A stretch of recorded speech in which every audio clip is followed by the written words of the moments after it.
Hello guys, welcome back to our channel. उम्मीद करते हैं आप सब बढ़िया होंगे, अच्छे से अपने पेपर्स की तैयारी कर रहे होंगे।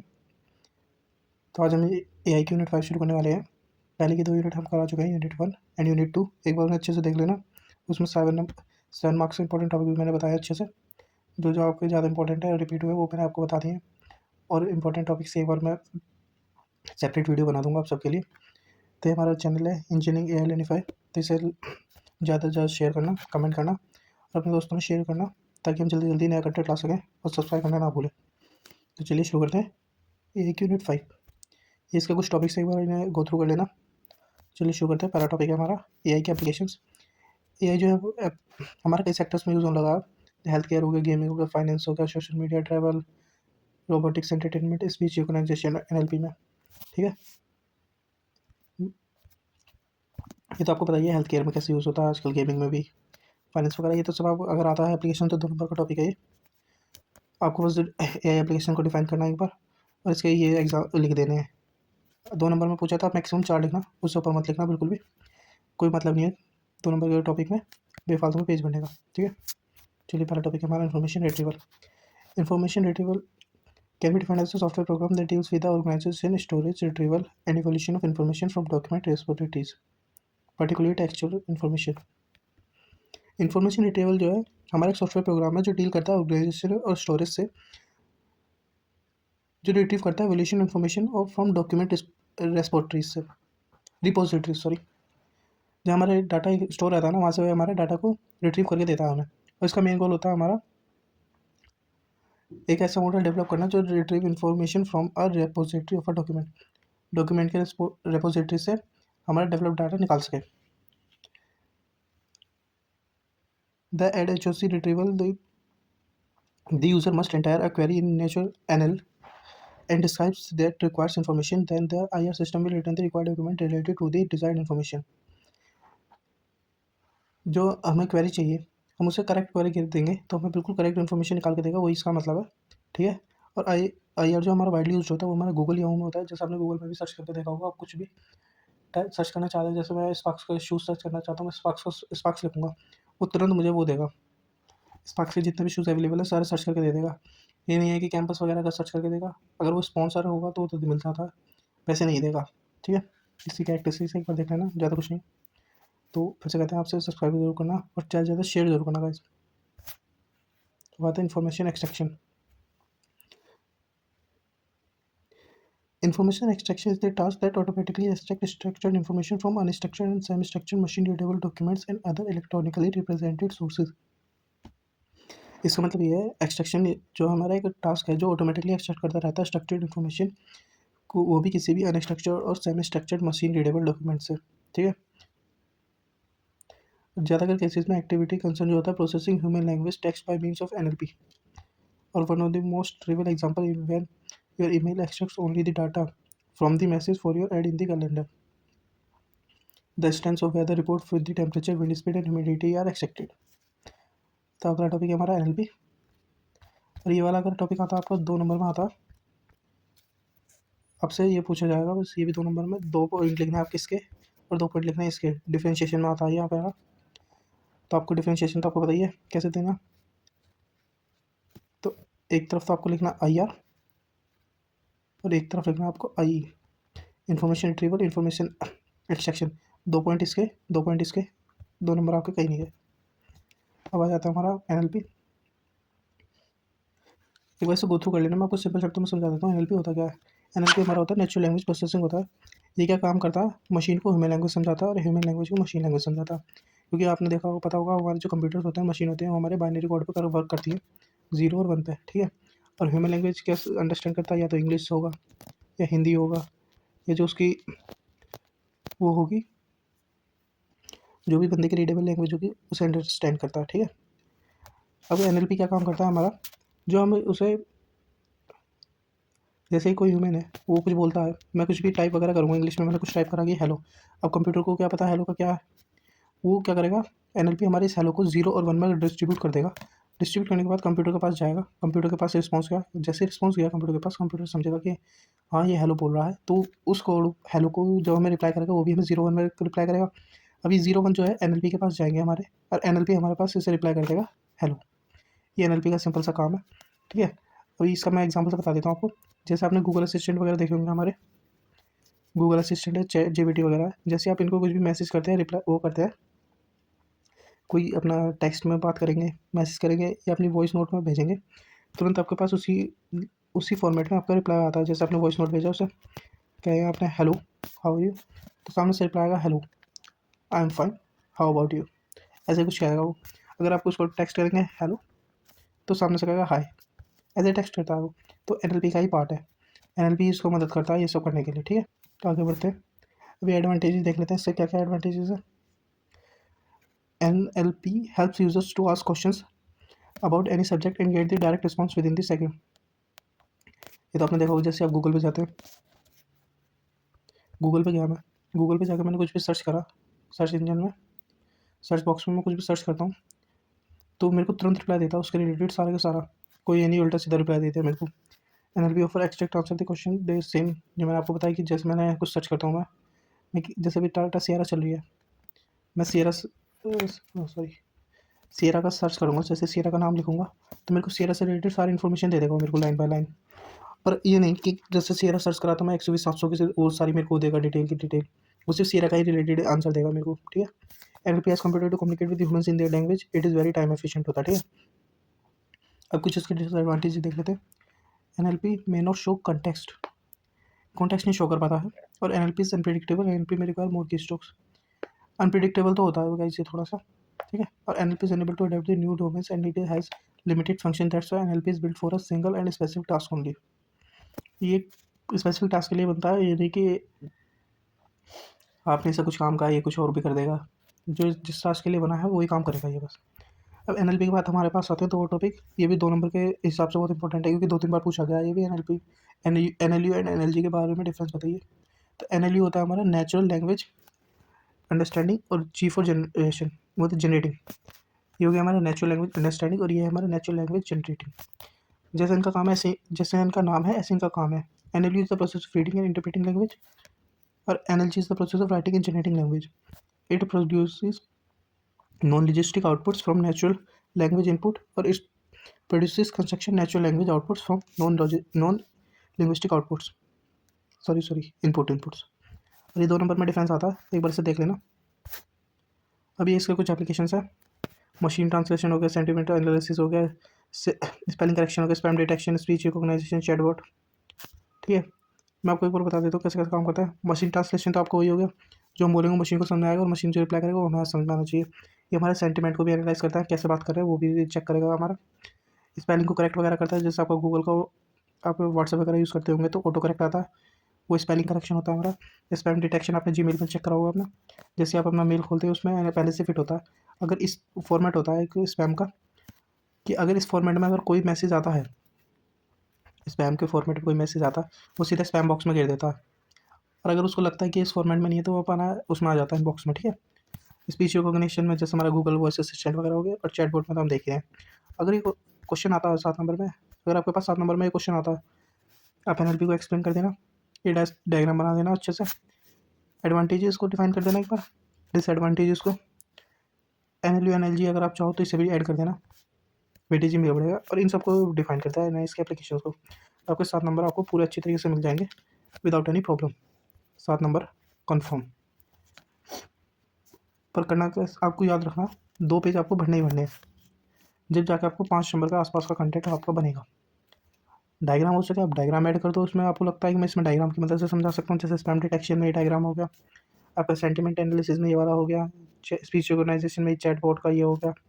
अगर आप एग्जांपल दे दोगे और डायग्राम दोगे, आपका बेनिफिट रहेगा, 3 पेज आपका आराम से भर जाएंगे अगर आप डायग्राम भी बनाने लग गए उसमें तो, और 7 नंबर आपके कंफर्म हो जाएंगे, क्योंकि AKTU का मेन गोल है पास होने के लिए आपको पेज भरना ही भरना पड़ेगा। सब्सक्राइब करना, चैनल को सब्सक्राइब करना, और ज़्यादा से ज़्यादा शेयर करना गाइस, ताकि हम आपको यूज़फुल कंटेंट आपको जल्दी से जल्दी प्रोवाइड कराते हैं, ठीक है गाइस। चलिए आगे बढ़ते हैं। अब रोल करते हैं, इसे भी आप ऐड कर देना, उसमें अगर 7 नंबर में आता है, आपके पास कुछ कंटेंट नहीं बचता लिखने का, तो आप इसे भी ऐड कर सकते हैं। अब ये इसका रोल क्या है। NLP हेल्प करता है कम्युनिकेट विद इंटेलिजेंट सिस्टम में। NLP control computer with voice commands, helps human to communicate with machine, ठीक है। इसके कुछ फेसेस होते हैं NLP के। पहला हमारा lexical analysis, synthetic analysis, semantic analysis, discourse integration and pragmatic analysis. तो लेक्सिकल एनालिसिस क्या होता है हमारा, सिंपल बता देता हूँ आपको पहले एक बार। ये हमारे टेक्स्ट को ना, टेक्स्ट को वर्ड्स में तोड़ देता है। जैसे मैं लिखता हूँ आई लव AI, ठीक है। एक बार चेंज कर लेते हैं पेन का कलर, ब्लैक कर देते हैं, ठीक है। अब ये इसे दो पार्ट में तोड़ देगा। ये पार्ट टूट गया हमारे, ये हमारा लेक्सिकल एनालिसिस करता है। एक बार मैं से ठीक अच्छे से लिख देता हूँ, आपको अच्छे से समझाता हूँ। तो लेक्सिकल एनालिसिस क्या करेगा, इस पूरे सेंटेंस को ऐसे 3 पार्ट में इसने तोड़ दिया, ठीक है। आई अलग हो गया, लव हो गया, आई अलग हो गया। अब हमारा सिंथेटिक एनालिसिस क्या करेगा, ये इसकी सब्जेक्ट वर्ड्स को, ग्रामर को सही करेगा। सब्जेक्ट्स क्या है, इसमें से वर्ब क्या है, ऑब्जेक्ट क्या है, ऐसे डिफाइन करेगा, अलग अलग चीज़ों को चेक करेगा, ठीक है, कि स्ट्रक्चर सही है नहीं है। सेमेंटिक क्या करेगा, हमारे सेंटेंस का मीनिंग को समझाएगा। जैसे कोई हमारा मीनिंग शब्द आ गया, जैसे हमारा बैंक आ गया, तो बैंक का यहाँ क्या मतलब बैठता है, उसका मतलब बताएगा कि रिवर बैंक है, रिवर बैंक है हमारा,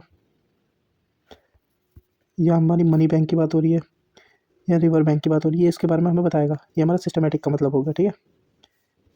अभी अगला पर चलते हैं हम, क्या है हमारा अगला, है हमारा डिस्कर्स इंटीग्रेशन। पिछले सेंटेंस के कंटेक्स्ट से रिलेटेड पिछले सेंटेंस के कंटेक्स्ट से रिलेटेड काम करता है ये, ठीक है। जैसे इसका उदाहरण देकर बताता हूँ आपको, एग्जांपल। जैसे मैं एक सेंटेंस लिखता हूँ, राम हैज़ कम होम, ठीक है, ही इज़ टायर्ड। तो यहाँ पर अगले सेंटेंस में हम क्या है, ही जो है हमारा राम को रिप्रेजेंट कर रहा है, ठीक है। तो हमारे पिछले सेंटेंस को रिप्रेजेंट करता है, ये हमारे पिछले सेंटेंस से रिलेट करता है। जैसे यहाँ हमारा ही राम का रोल प्ले कर रहा है। अब अगला आता है हमारा pragmatic analysis. Real life situation और इंटेंशन को समझाता है हमारा। इसका एग्जांपल देकर बताता हूँ मैं। जैसे मैं किसी को हाई बोल रहा हूँ, तो मैं उसे हाई का ही मतलब, हाई का मतलब मैं उसे वो कर रहा हूँ, ग्रीटिंग्स दे रहा हूँ, ना कि कोई क्वेश्चन वगैरह पूछना चाह रहा हूँ उससे कुछ, मैं उसे ग्रीटिंग दे रहा हूँ। जैसे मैं एक और एग्जाम्पल देता हूँ, can you pass the salt, तो मैं उससे रिक्वेस्ट कर रहा हूँ, उससे क्वेश्चन नहीं कर रहा, ठीक है। इसका मीनिंग समझाता है बस। चलिए आगे बढ़ते हैं। अब ये इन सब के लिखे हुए हैं, 2 लाइन लिखी हुई हैं, आप एक बार पढ़ लेना इसे। ये भी डिफाइन कर दोगे तो आपके 7 नंबर इसमें और कन्फर्म हो जाएंगे चांसेस आपके, तो देख लेना, गो थ्रू कर लेना एक बार। अब आता है हमारा अगला topic, machine translate state. Machine translation. Machine translation is the process of using artificial intelligence to automatically translate text from one language to another without human involvement. Modern machine translate goes beyond simple word-to-word translate to communicate with the full meaning of the original text into target language. Machine translation जो है एक process है जो हमारी artificial intelligence use करती है, जो automatic translate करता है टेक्स्ट को एक लैंग्वेज से दूसरी लैंग्वेज में, ताकि बिना किसी ह्यूमन इन्वॉल्वमेंट के। और ये मॉडर्न मशीन जो होती है वो ज़्यादा यूज़ करती हैं उसे, वर्ड टू वर्ड ट्रांसलेट करती है, कम्युनिकेट करते हैं अच्छे से, पूरे मीनिंग के साथ बताते हैं हमारे। एग्जांपल में आपका वही है गूगल असिस्टेंट वगैरह, उसे एक बार आप उसे अच्छे से डिफाइन कर देना। अगर ये आपसे पूछता है मशीन ट्रांसलेशन क्या होता है, वैसे तो अभी तक एक आधी बार पूछा गया, अगर आएगा तो आपके साथ एक क्वेश्चन अलग होगा। जैसे आपसे NLP पूछ लिया, उसके बाद पूछ लिया आपसे मशीन ट्रांसलेशन भी बताओ, तो 3.5 नंबर इसमें पढ़ के, 3.5 इसमें पढ़ के, 2 पेज इसमें भर देना आपको NLP में, और 1 पेज इसमें भर देना, आपको नंबर कंफर्म हो जाएंगे। तो मतलब 1.5 पेज तो आपको भरना ही पड़ेगा मिनिमम, वरना 4 नंबर में ही कट जाएगा आपका, 3 नंबर में ही हो जाएगा, ऐसे बढ़ जाता है नंबर। तो आपके ऊपर देख लेना इसे, ज़्यादा हार्ड तो कुछ नहीं है। बस इसका एग्जाम्पल देते ना, गूगल असिस्टेंट बस। अब इसके टाइप्स बता देते हैं। बिलिंगुअल मशीन ट्रांसलेशन सिस्टम और मल्टीलिंगुअल मशीन ट्रांसलेशन सिस्टम। अब इसकी क्या अप्रोच होती है ये देख लेते हैं। सोर्स से क्या है, हमारे इंटीग्रल के पास जाएगा, एनालिसिस करेगा, फिर इंटीग्रल से जनरेट करके हमारे टारगेट के पास जाएगा। ये इसकी अप्रोच होती है मशीन ट्रांसलेशन की, ठीक है। Direct machine translation approach, it is less popular but the oldest approach of machine translation, SL to TL directly. ये लेस पॉपुलर है पर पुरानी अप्रोच है हमारी, जिसमें सिंपल काम होता है, सोर्स से टारगेट के पास कितनी जल्दी पहुंचती है, ठीक है। इसका मैं आपको डायग्राम बना के दिखा देता हूँ। सीधा यहाँ से डायरेक्ट इस पर ट्रांसफर हो जाता है, ये हमारी डायरेक्ट अप्रोच होती है और कुछ नहीं है। इंटीग्रल अप्रोच में क्या होता है, पहले हम सोर्स से इंटीग्रल पे जाएंगे, फिर इंटीग्रल से हम टारगेट के पास जाते हैं। ये हमारा इंटीग्रल अप्रोच होता है। अब आता है हमारा ट्रांसफ़र अप्रोच। पहले हम एसएल के पास जाएंगे, two abstract SL oriented represented, second SL oriented represented to equivalent TL oriented representation, third final text is generate. ये इसका डायग्राम होता है, ठीक है। ये सोर्स होता है, हमारा टारगेट है, ये इंटीग्रल है हमारा। राइटिंग के लिए थोड़ा सॉरी भाई, थोड़ा सा हाथ सही से चलता नहीं है अभी।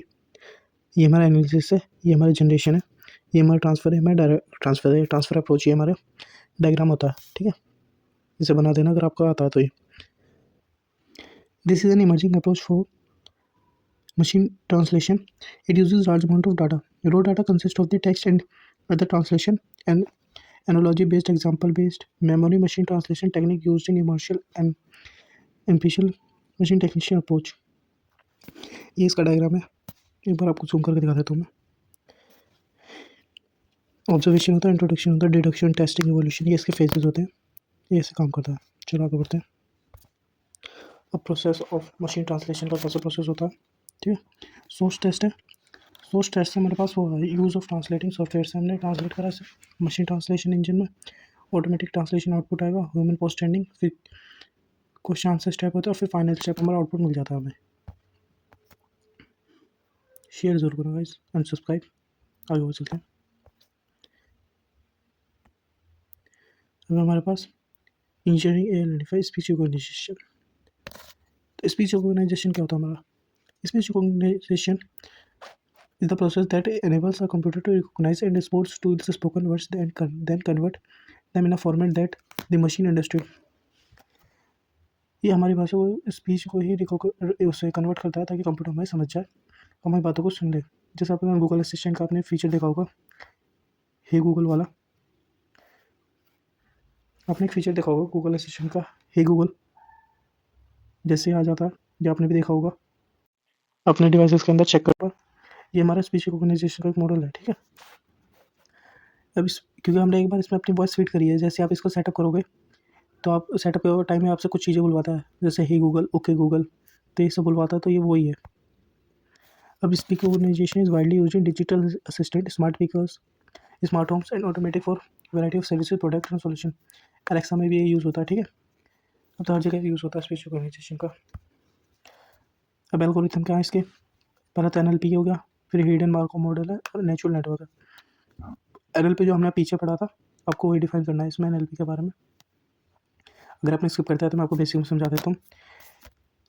हम ये ह्यूमन लैंग्वेज को मशीन लैंग्वेज में ट्रांसफर करेगा, जो कि है 0 और 1 में ह्यूमन लैंग्वेज को, और बाद में जो आंसर हमें प्रोवाइड कराएगा ये 0 और 1 का, वो प्रोवाइड करवाएगा ह्यूमन लैंग्वेज में। सिंपल यही मीनिंग है इसका और कुछ नहीं।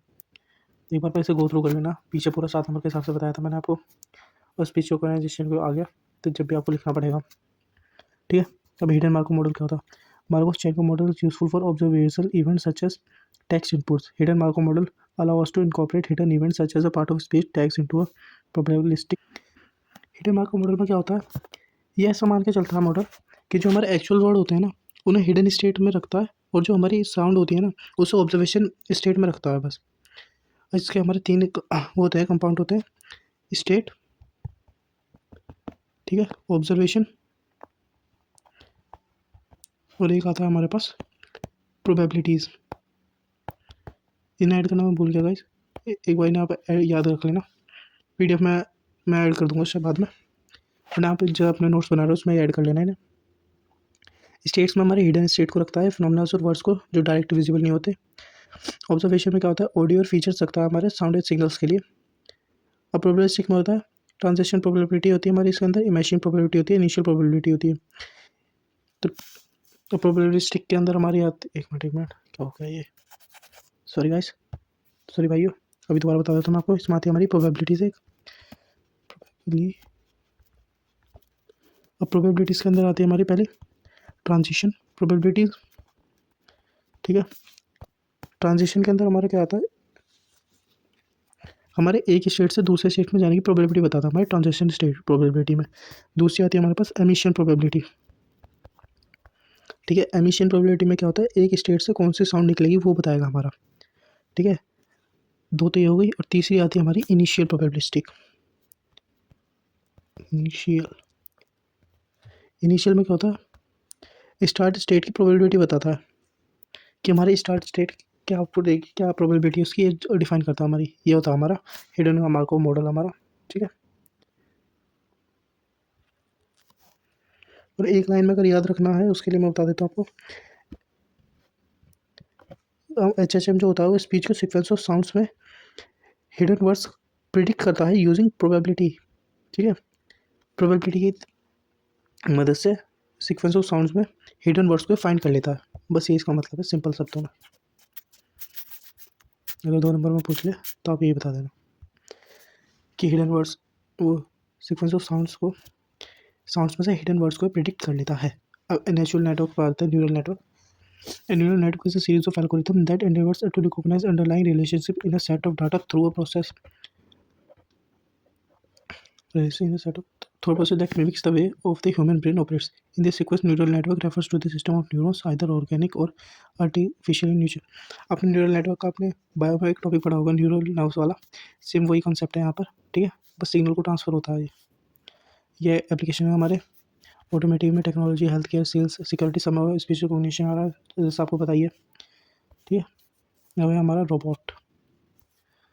तो रोबोट क्या, robot are the artificial intelligence act in real world environment. Robots are aimed at manipulation the object by providing moving and doing repetitive function without getting bored distracted. Robotics क्या, robotics हमारी branch है AI की, which is compose of electrical engineering, mechanical engineering and computer science for designing, construction and application robot. Robotics जो branch है AI की, जो mix करती है हमारे कई चीज़ों के साथ मिलकर बनी है, जैसे इलेक्ट्रिकल इंजीनियर्स हो गए, उसके अंदर मैकेनिकल इंजीनियरिंग भी आती है, कंप्यूटर साइंस भी उसके अंदर आती है। अब इलेक्ट्रिकल उसके वायरिंग कंपोनेंट्स वगैरह, मैकेनिकल उसकी बॉडी हो गई, कंप्यूटर साइंस उसकी प्रोग्रामिंग हो गई, ठीक है। ये रोबोट्स की वो होती है प्रोग्रामिंग। अब क्या होता है, कंपोनेंट्स का, हमें पावर सप्लाई चाहिए उसे, एक्चुअली इलेक्ट्रिक मोटर चाहिए, AC/DC मोटर, फिनोमिनियर मसल वायर, फ्यूजी मोटर्स, अल्ट्रासोनिक मोटर्स, सेंसर्स, ये सब मिला के एक रोबोट को बनाते हैं, ठीक है। और इसमें एक और पॉइंट ऐड कर लेना, मैं लिख देता हूँ, एक मिनट, कोडिंग, क्योंकि इसके बिना तो चलेगा ही नहीं, काम ही नहीं करेगा। अगला है robot locomotion and types. Locomotion is the mechanism that makes a robot capable of moving in its environment. There are various types of locomotion: leisurely locomotion, wheeled locomotion, sleep locomotion. ठीक है।